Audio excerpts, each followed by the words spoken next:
ক্ষমা নতুন মনত কৰাৰ ইচ্ছা সদুক গানৰ সেই বাগান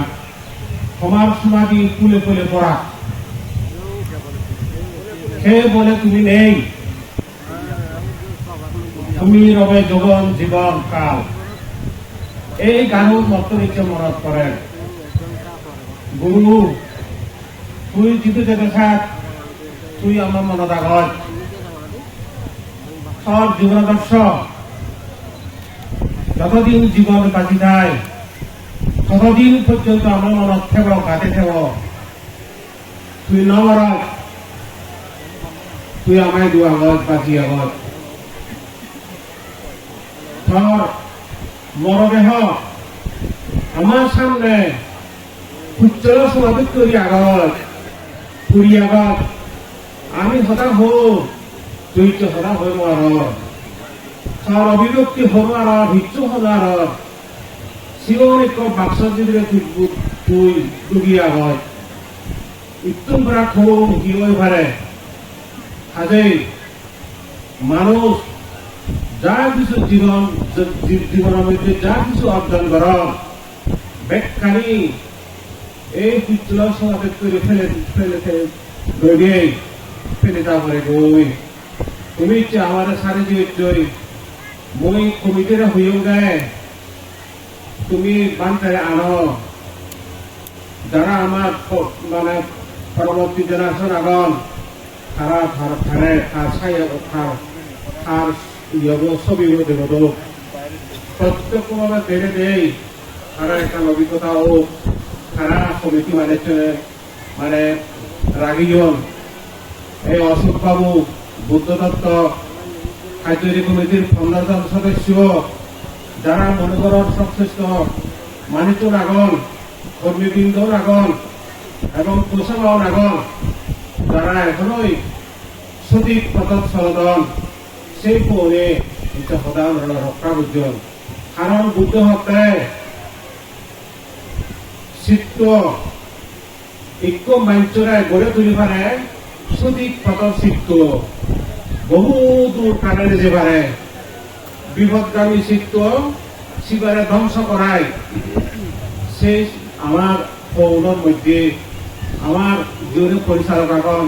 বুদ্ধদত্ত অশোক বাবু নিশান সহ আরো অনেকেই নাম নহর সময় নেই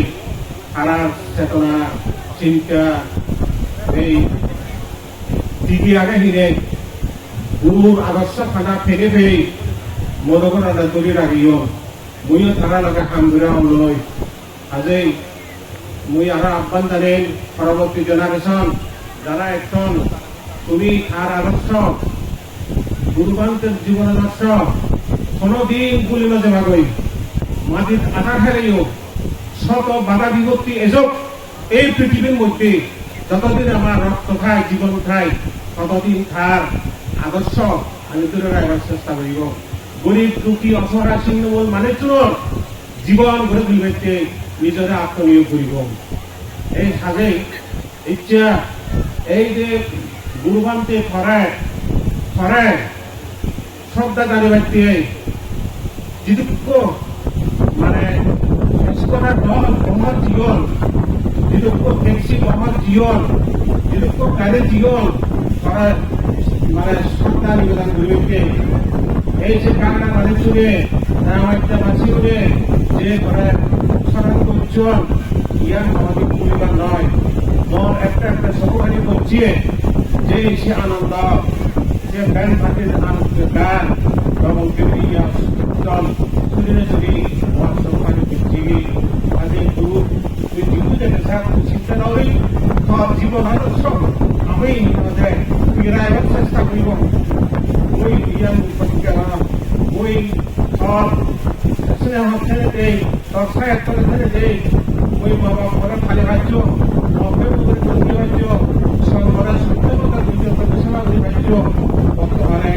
মনোবর পৌরে পরে একদম খারাপ নিজেরা ফিরে আইয় এই ভারতের আদর্শ চিরজীবন অর্থ এই সত্যতা তুমি যারা আগ এই মানুষগুলোর পুণ্যরাশি তুমি গ্রহণ করো এই পুণ্যরাশি ফেলে তুমি শিখিও আমার ডাক্তারে আমাদের বিগতের সুযোগে হিলটাকে বাঁচিয়ে নরকার হে দেবগণ মই তোমার এই প্রার্থনা মহমা মোর আবেগ খুব ইয়ে ডাক্তাররা ধন্যবাদ যারা ইচ্ছুক সুখী থাকা দুঃখ হেতু